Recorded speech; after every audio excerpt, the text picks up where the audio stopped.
Hello everyone, Newton's laws of মোশনের এটা fourth video, right? তো আমরা থার্ড ভিডিও লাস্টে ল্যামিস থিওরেম অবধি পড়ে নিয়েছি। এবার আমাদের নেক্সট টপিক হচ্ছে Newton's third law.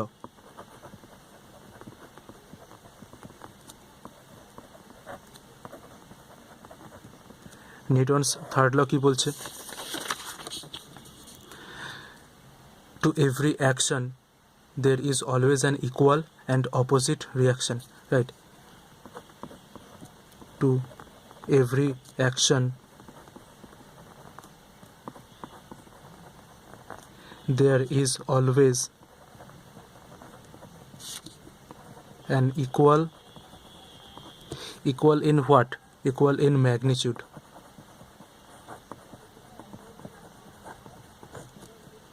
right? And opposite in what? Opposite in direction,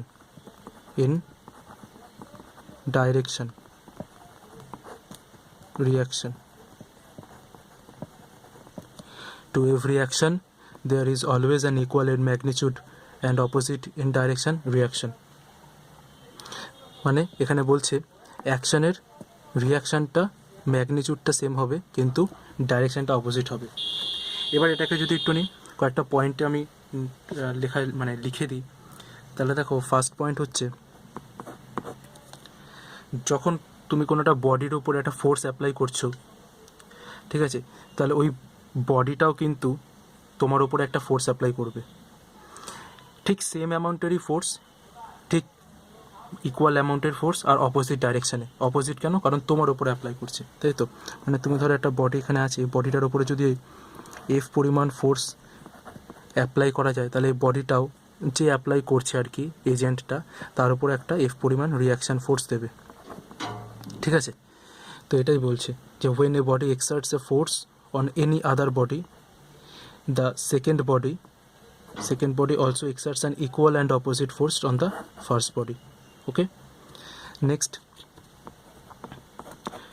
force in nature always occurs in pairs. A single isolated force is not possible. তুমি কখনো একটা সিঙ্গেল ফোর্সকে তুমি কখনো একটা ফোর্সকে সিঙ্গেল আউট করতে পারবে না যে এখানে শুধু একটা ফোর্সই কাজ করছে। ওখানে সবসময় যে কোনো ফোর্স কাজ করলে তুমি তার একটা কাউন্টার ফোর্স পাবেই, ঠিক আছে? তাহলে এইটা কিন্তু অ্যাসার্টিভ রিজনিং যে কোশ্চেনগুলো থাকে সেখানে কিন্তু দিতে পারে, ঠিক আছে? এখানে অনেক বেশি কনফিউজিং হতে পারে, তার জন্য আমি এটা লিখে দিচ্ছি। হ্যাঁ, লেখো forces in nature always occur in pairs. A single isolated force is not possible. Okay, এবার অ্যাকশন কাকে বলে আর রিয়াকশন কাকে বলে সেটা আমরা জেনে নেব। ধরো কোনো একটা বাইরের এজেন্ট একটা বডির ওপরে ফোর্স অ্যাপ্লাই করছে, তাহলে এই বাইরের এজেন্টটা যে ফোর্সটা অ্যাপ্লাই করছে সেটাকে বলা হয় অ্যাকশন, আর বডিটা এজেন্টটার ওপরে যে ফোর্সটা অ্যাপ্লাই করছে সেটাকে বলা হয় রিয়াকশন। মনে থাকবে অ্যাকশন আর রিয়াকশনের মধ্যে কী করে ডিফারেন্সিয়েটটা করতে হবে। এবার আমাদের এখানে যে পয়েন্টটা মনে রাখতে হবে, পয়েন্ট নাম্বার 3 উইথ স্টার, যে অ্যাকশন ফোর্সের পয়েন্ট অফ অ্যাকশন, মানে যে পয়েন্টে অ্যাকশন ফোর্সটা অ্যাপ্লাই হচ্ছে সেই পয়েন্টটাকে আমি পয়েন্ট অফ অ্যাকশন বলছি, ঠিক আছে? ফোর্স, মোদ্দা কথা হচ্ছে ফোর্স কোনো বস্তুর ওপর যে পয়েন্টে যে বিন্দুতে অ্যাপ্লাই করা হয় সেই বিন্দুটাকে পয়েন্ট অফ অ্যাকশন বলা হয়।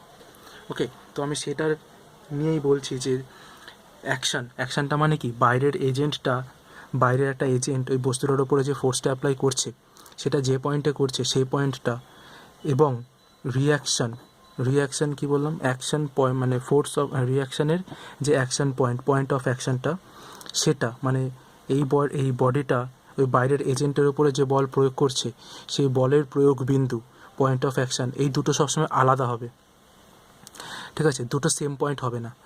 ওকে, এটাকে আরেকটুখানি ডিটেলসে যদি বলি, ধরো তুমি এখানে ধরে নাও, ধরো এই হাত দিয়ে আমি এই হাতের উপরে একটা প্রেশার ক্রিয়েট করছি, ঠিক আছে, একটা প্রেশার ক্রিয়েট করছি, বা এরকম ধরো আমি প্রেশার ক্রিয়েট করছি, ঠিক আছে। তাহলে এটা ধরো বাইরের এজেন্ট, আর এটা ধরো আমার একটা বস্তুর মানে একটা বডি, একটা অবজেক্ট। তাহলে আমি যদি এই হাতটা দিয়ে যদি আমি এটার উপরে একটা ফোর্স অ্যাপ্লাই করি, ঠিক আছে, তাহলে দেখো এই বডিটার উপরে এইটার ফোর্স এখানে অ্যাপ্লাই হচ্ছে, ঠিক আছে, এই বিন্দুটাতে, আর এই হাতের ফোর্সটা মানে রিয়াকশান ফোর্সটা এটার উপরে এই বিন্দুটাতে অ্যাপ্লাই হচ্ছে, মানে দুটো আলাদা আলাদা বিন্দু, ঠিক আছে। মানে এই বাইরের এজেন্টের উপরে যে বিন্দুটা থাকবে সেটা হচ্ছে পয়েন্ট অফ রিয়াকশান, আর এটা হচ্ছে পয়েন্ট অফ অ্যাকশান, রাইট। তো দুটো আলাদা আলাদা বিন্দু দুটো আলাদা আলাদা পয়েন্টে কাজ করে, মনে থাকবে।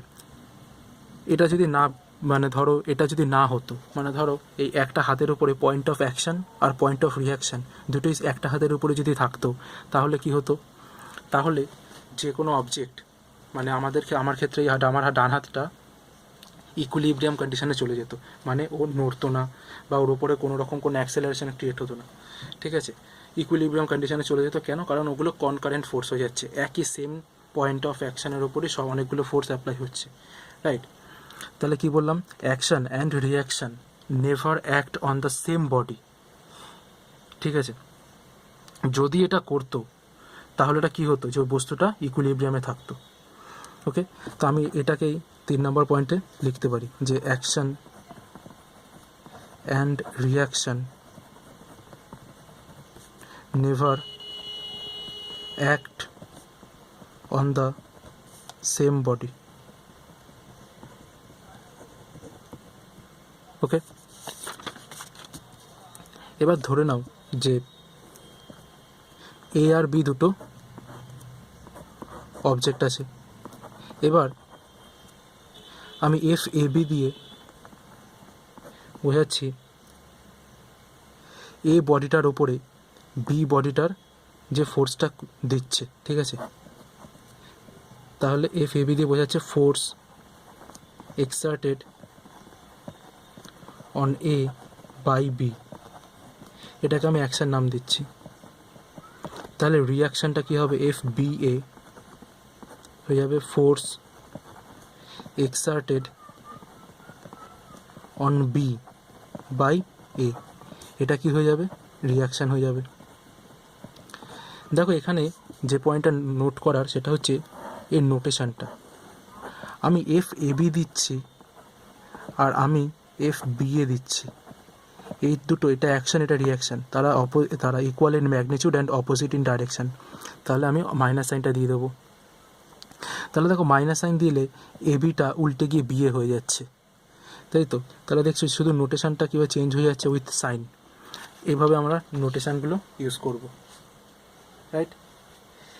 এরপরে আমরা যে টপিকটা দেখব সেটা হচ্ছে ইম্পালস।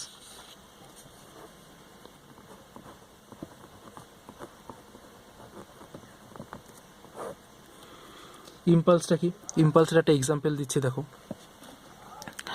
আমরা ক্রিকেট দেখি, তাই তো, ক্রিকেট খেলা দেখেছি তো। ক্রিকেটে কি হয়, একটা বল, একটা মানে ধরো যে বোলার, সে বল করলো, তার একটা ডেলিভারি করলো, তো সেই বলটা আসছে, সে একটা ফোর্স দিয়ে বলটাকে ছেড়ে দিয়েছে। এবার বলটা যখন আসছে তখন কিন্তু বলটার ওপরে কোনো ফোর্স প্রয়োগ হচ্ছে না, মানে force applied on the ball during that time is zero, কোনো ফোর্সই অ্যাপ্লাই হচ্ছে না। হ্যাঁ, এবার তোমাদের এখানে এটা হতে পারে, কেন স্যার ফোর্স দিয়ে তোকে ছাড়া হচ্ছে, তাহলে ফোর্স কোনো অ্যাপ্লাই হচ্ছে না।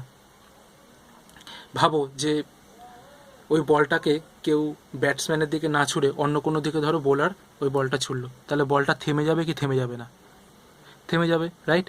যদি থেমে যায় তার মানে কি, একটা কন্টিনিউয়াস ফোর্স থাকলে বলটা কখনোই থামবে না। কন্টিনিউয়াস ফোর্স থাকছে না বলেই বলটা একটা টাইম পরে গিয়ে থেমে যাচ্ছে। বলটা যখন থ্রো করা হচ্ছে তখন বলটার উপরে একটা ফোর্স দিয়ে সেটাকে থ্রো করা হচ্ছে, সেটা আলাদা ব্যাপার। কিন্তু থ্রো করা হয়ে যাওয়ার পরে বলটার ওপরে কোনো রকম কোনো ফোর্স অ্যাপ্লাই হচ্ছে না, ওকে। এবার আমি চলে আসি মেন সিনে। বোলার একটা বল ডেলিভারি করলো, বলটা যখন ডেলিভারি হয়ে গেছে তখন বলটার ওপরে কোনো ফোর্স অ্যাপ্লাই হচ্ছে না। এবার বলটা ব্যাটসম্যানের দিকে আসলো, ঠিক আছে, ধরো এটা ফুল টস বল, ওকে।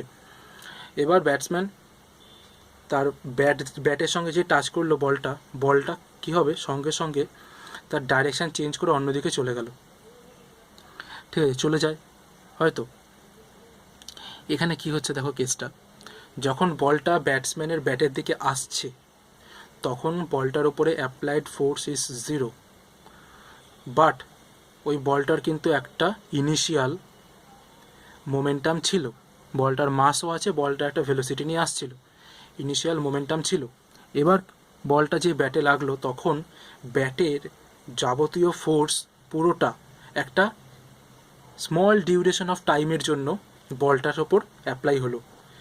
মনে থাক, এখানে যে জিনিসটা নোট করা সেটা হচ্ছে ব্যাটের পুরো ফোর্সটাই ওই স্মল ডিউরেশনের জন্য বলটার ওপরে অ্যাপ্লাই হয়েছে, পুরো force total maximum amount of force ওই বলটার ওপরে অ্যাপ্লাই হয়েছে for that small duration of time. Okay, এরপরে সেই বলটা কী করলো, তার ডাইরেকশান চেঞ্জ করে অন্যদিকে চলে গেল। এখানে যে ডাইরেকশানে চেঞ্জ হলো, এখানে কিন্তু মানে মোমেন্টের চেঞ্জ হলো, লিনিয়ার মোমেন্টামের চেঞ্জ হলো বলটার, ঠিক আছে। এবার হচ্ছে কি, বলটা যখন তার ডাইরেকশান চেঞ্জ করে চলে যাচ্ছে তখন তখন ওই বলের সঙ্গে ব্যাটের আর টাচ নেই, ওই স্মল ডিউরেশনের জন্য ওই টাচটা ছিল, যেই টাচটা ছেড়ে চলে যাচ্ছে তখন বলটার ওপরে অ্যাপ্লাইড ফোর্স কত, বলটার ওপরে অ্যাপ্লাইড ফোর্স আবার 0 হচ্ছে, ঠিক আছে। তাহলে দেখো এই পুরো সিনে তুমি যদি শুধু বলটার দিকে তাকাও, বলটার একটা ইনিশিয়াল মোমেন্টাম ছিল, ব্যাট দিয়ে তুমি ওর ওপর একটা ফোর্স অ্যাপ্লাই করেছো, তারপরে বলটার মোমেন্টাম চেঞ্জ হয়েছে। তাহলে এখানে দেখো কি ঘটলো, ঘটলো হচ্ছে মোমেন্টাম চেঞ্জ হলো। কেন ঘটলো? ফোর্সটা অ্যাপ্লাই করা হলো, ঠিক আছে। কতক্ষণের জন্য? For a small duration of time.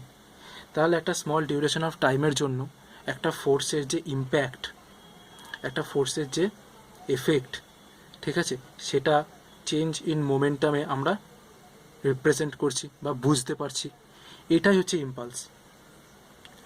ওকে, তাহলে দেখো এখানে ইম্পালস কী বোঝায় সেটা আমি পরে আসছি। ইম্পালসে যে ফোর্সটা কাজে লাগে তাকে বলা হয় ইম্পালসিভ ফোর্স, ঠিক আছে। মানে এখানে যে স্মল ডিউরেশনের জন্য যে ফোর্সটা কাজ করছে সেটা কি ফোর্স, সেটা হচ্ছে ইম্পালসিভ ফোর্স। তাহলে আমি কি লিখতে পারি, when a large force acts on a body for very small time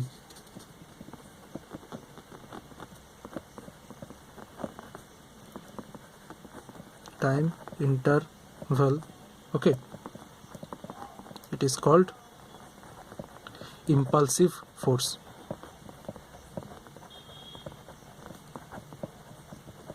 ওকে, এবার দেখো আমরা যে সিনটার কথা বললাম সেখানে কিন্তু এই ইম্পালসিভ ফোর্সটা বলটার ওপরে সবসময় সেম ছিল না। বলটা যখন ডেলিভারি হয়ে আসছে, মানে ব্যাটের সঙ্গে যখন টাচ লাগেনি, তখন ইম্পালসিভ ফোর্স কত ছিল?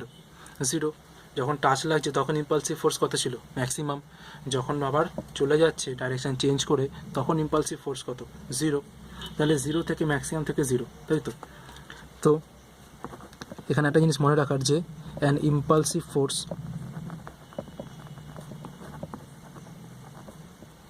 does not remain constant but changes first from 0 to maximum to 0, ওকে। তাহলে কি দেখলাম, ইম্পালসিভ ফোর্সটা কিন্তু তোমার যে টোটাল তুমি যে দেখছো টোটাল এই সিনটাতে, তাতে কিন্তু ইম্পালসিভ ফোর্সটা পুরোটা সবসময় ম্যাক্সিমাম ছিল না, ওর 0 থেকে ম্যাক্সিমাম হলো, সেখান থেকে আবার 0। এর ফলে আমরা কী মাপতে পারি? Total effect of force.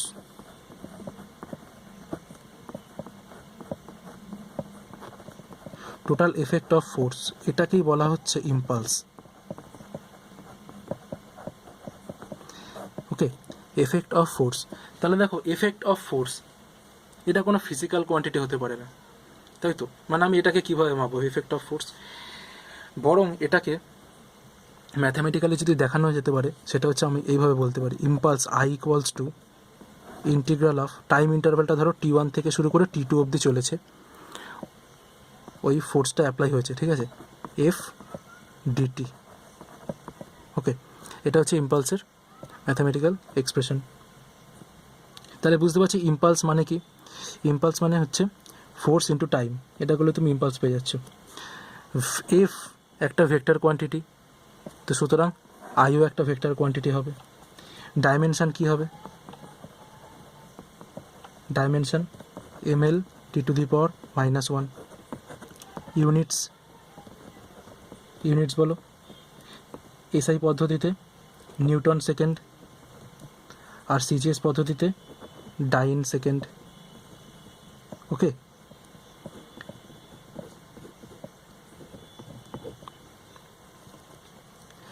এবার আমি চলে আসি ফোর্স টাইম গ্রাফ।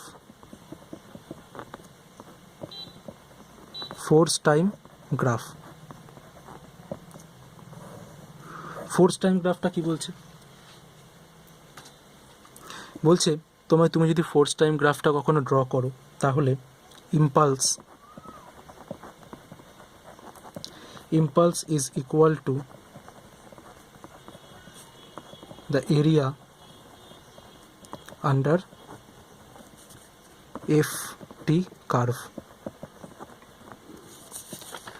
এখানে ইন্টিগ্রেশন সাইনটা দেখেই কিন্তু একটা আন্দাজ করা যাচ্ছে, ইন্টিগ্রেশন মানেই কিন্তু summation of curve making the area under T Axis, right?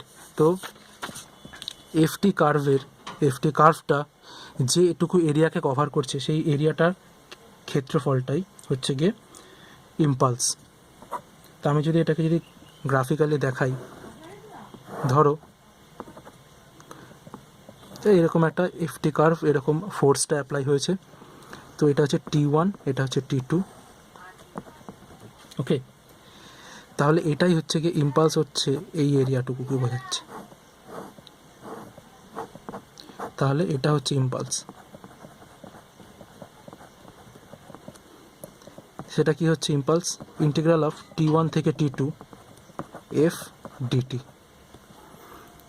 ওকে, এবার দেখো এখানে কিন্তু এফটা কনস্ট্যান্ট ছিল না, মানে এটা আছে এখানে, এটা হচ্ছে এফ আর এটা হচ্ছে টি অ্যাক্সিস, রাইট? এখানে দেখো এফটা ভ্যারি করছে। যদি কনস্ট্যান্ট এফ থাকে, একটা এক্সাম্পল দিই কনস্ট্যান্ট এফের, ধরো এফটা কনস্ট্যান্ট, ঠিক আছে? তাহলে দেখো কনস্ট্যান্ট এফ থাকলে আমাদের কি করতে হবে? F direct impulse equals to কী লিখে দেবো? F DT. এফ ডিটি মানে কি? মানে এই ডিউরেশন অফ টাইম, যতটা টাইম অবধি চলছে, ঠিক আছে, পাতি গুণ করে দিতে হবে, মানে এফ ইন্টু টি, সরাসরি গুণ করে দেবো। যেহেতু এফটা কোনো চেঞ্জ হচ্ছে না, তাই জন্য আর ইন্টিগ্রেশন করার কোনো দরকার নেই। এখানে কেন ইন্টিগ্রেশন করেছে? কারণ F is a function of T, তার জন্য টি এর রেসপেক্টে ইন্টিগ্রেশনটা এখানে করতে হয়েছে। ওকে, এবার এই ইম্পালস রিলেটেড আমাদের কতগুলো পয়েন্ট মনে রাখতে হবে, সেটা দেখে নাও। আমি যদি অ্যাভারেজ ইম্পালস বের করতে চাই, ঠিক আছে,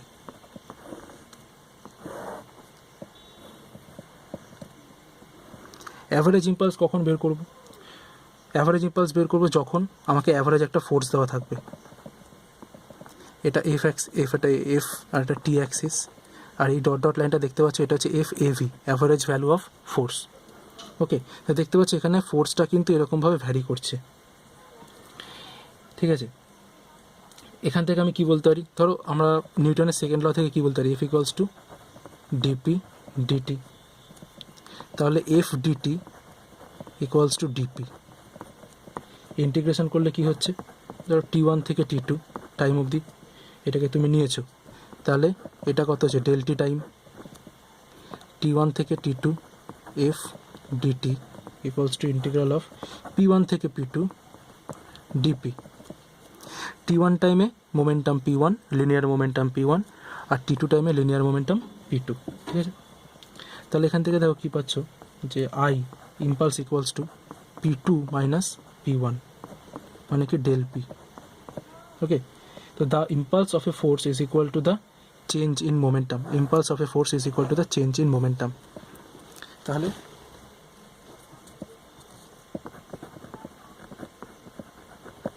impulse of a force equals to change in momentum.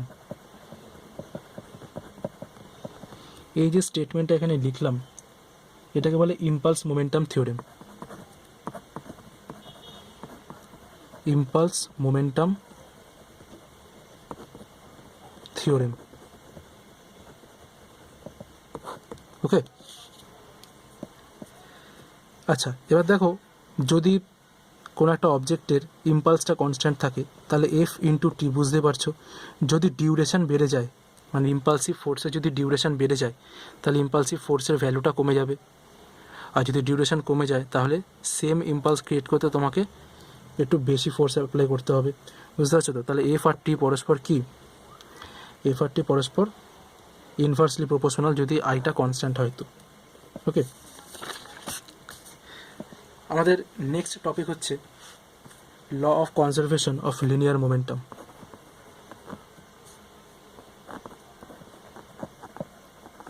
Law of conservation of linear momentum.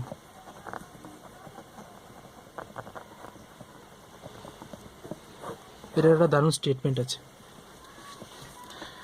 First কন্ডিশনটা মনে রাখো যে law of conservation of linear momentum কখন এই লটা অ্যাপ্লাই করব, যখন এক্সটার্নাল ফোর্স জিরো হবে।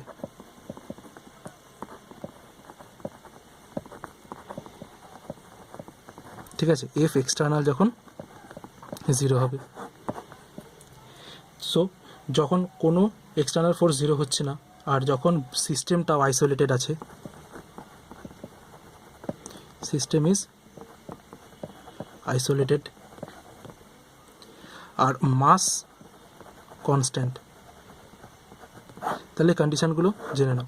সিস্টেমটাকে আইসোলেটেড হতে হবে, আইসোলেটেড মানেই এক্সটার্নাল ফোর্স কোনো অ্যাপ্লাই হচ্ছে না, আর মাসও যদি কনস্ট্যান্ট থাকে তাহলে টোটাল মোমেন্টাম, সিস্টেমের total momentum of the system, total momentum, momentum মানে linear momentum, total momentum of system equals to constant. ঠিক আছে, আমি এটার একটা ক্লাসিক একটা স্টেটমেন্ট আছে সেটা আমি একটু বলে দিচ্ছি। In an isolated system, isolated system মানে কি বলেছি, when if external no external force are applied, okay, the algebraic sum of the momentum of bodies, the algebraic sum of the momentum of bodies along any straight line remains constant and it is not changed due to their mutual action or reaction on each other. ওকে, তাহলে তুমি একটা যে কোনো straight line বরাবর তুমি যদি মোমেন্টামের change দেখতে চাও, তুমি দেখবে যে মোমেন্টামটা কনস্ট্যান্ট আছে, রিমেইন কনস্ট্যান্ট। সে তারা নিজেদের মধ্যে যে রকমের ফোর্স অ্যাপ্লাই করুক আর না করুক, মানে অ্যাকশন রিয়াকশন ফোর্স যাই থাকুক না কেন, তুমি একটা স্ট্রেট লাইন বরাবর লিনিয়ার মোমেন্টামের কিন্তু কোনো চেঞ্জ পাবে না যদি বডিটা আইসোলেটেড থাকে, মানে এক্সটার্নাল ফোর্স যদি অ্যাপ্লাই না হয়ে থাকে। ঠিক আছে, তাহলে সেটাকে আমি কীভাবে লিখতে পারি, দেখো নিউটনের সেকেন্ড ল কী বলে, f equals to DP dt, তাই তো। আমাদের এখানে ফার্স্ট কন্ডিশনটা হচ্ছে সিস্টেমটা আইসোলেটেড হতে হবে, মানে এক্সটার্নাল ফোর্স জিরো হতে হবে। এক্সটার্নাল ফোর্সটা যদি জিরো হয়, ফোর্স জিরো হয়, কার ডেরিভেটিভ জিরো হয়, একটা কনস্ট্যান্টের ডেরিভেটিভ জিরো হয়। তাহলে এখান থেকে তুমি যদি বলো এফ ইকুয়ালস টু জিরো, এটা তোমাকে কি ইমপ্লাই করে, p must be a constant, right, পিকে কনস্ট্যান্ট হতে হবে। এই পিটা কি, p is total linear momentum of the system, তাই তো। তাহলে আমি এখানে লিখতে পারি যে p one plus p two plus p three plus dot dot করে যতগুলো পার্টিকেল আছে তাদের সবার লিনিয়ার মোমেন্টামের সামেশনটা কনস্ট্যান্ট হবে, রাইট। এটাকে আমি একটুখানি এলাবোরেটলি লিখতে পারি যে m one v one plus m two V two plus M three V three equals to constant. Okay, এই দুটো ইকুয়েশন কি দেখাচ্ছে, এই দুটো ইকুয়েশন দেখাচ্ছে যে পার্টিকেলগুলো যখন একসঙ্গে আছে তখন তাদের মধ্যেকার লিনিয়ার মোমেন্টামগুলো চেঞ্জ হতে পারে, মানে তারা নিজেদের মধ্যে মানে বল প্রয়োগ করছে, মানে অ্যাকশন রিয়াকশন ফোর্স হচ্ছে, তাদের মধ্যে লিনিয়ার মোমেন্টাম চেঞ্জ হতে পারে। এখানে মনে রাখবে এই যে পার্টিকেলগুলো বলছি, যে তাদের মধ্যে কথাটা বলছি, এই তারা কিন্তু এই একটা টোটাল সিস্টেমের মধ্যে আছে, একটা আইসোলেটেড সিস্টেমের মধ্যে আছে। ওকে, এবারে সিস্টেমটার মধ্যে যতগুলো পার্টিকেল আছে সবার লিনিয়ার মোমেন্টাম ভ্যারি করতে পারে, কিন্তু টোটাল লিনিয়ার মোমেন্টামটা কনস্ট্যান্ট হবে। ক্লিয়ার হলো? তো এইটা হচ্ছে এখান থেকে বোঝাচ্ছে। নেক্সট আমি যদি এটাকে আর কতগুলো জিনিস এখান থেকে বের করতে চাই, নোট মানে স্পেশাল নোট, সেটা হচ্ছে law of conservation of linear momentum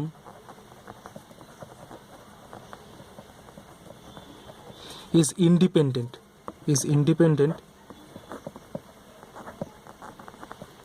of frame of reference. law of conservation of linear momentum is independent of frame of reference.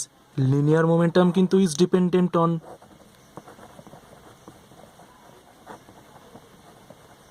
বলো frame of reference. Linear momentum কিন্তু ফ্রেম অফ রেফারেন্সের উপর depend করে, কিন্তু তুমি যখন কনজারভেশনের লটা অ্যাপ্লাই করছো সেটা কিন্তু ডিপেন্ড করে না। Okay, law of conservation of linear momentum is independent of frame of reference, but linear momentum depends on frame of reference. Okay, এই যে law of conservation of linear momentum, এটাই হচ্ছে তোমার নিউটনের থার্ড ল, অনেকটা নিউটনস থার্ড ল। এটা একটা interpretation বলতে পারো। কীভাবে? ধরো একটা সিস্টেমে দুটো পার্টিকেল আছে, ওকে, এবার পার্টিকেল আমি কি বলেছি, law of conservation of linear momentum কখন অ্যাপ্লাই করা যাবে? যখন এক্সটার্নাল ফোর্স অ্যাপ্লাই হচ্ছে না, তখন যদি করি তখন আমি কি বলতে পারি যে টোটাল সিস্টেমের linear momentum p1 + p2 will be constant. তাহলে এখান থেকে কী বলা যায়, m1 v1 + m2 v2 will be constant. এবার তুমি যদি এটাকে ডেরিভেটিভ করে দাও তাহলে দেখো কী পাচ্ছ, m1 × dv1 dt plus m2 × dv2 dt constant of derivative 0।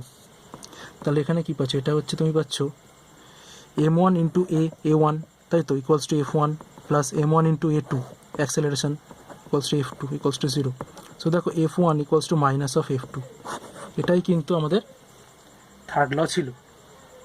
For every action there is an always equal and opposite reaction, তাই তো। তো এটা ছিল আমাদের law of conservation of linear momentum. তো এই ভিডিওতে এত অবধি থাকবে, এরপরে আমরা এফবিডি, এর পরের ভিডিওতে এফবিডি কী করে আঁকতে হয় আর law of equation of force ওগুলো দেখাবো। ওকে, চলো টাটা।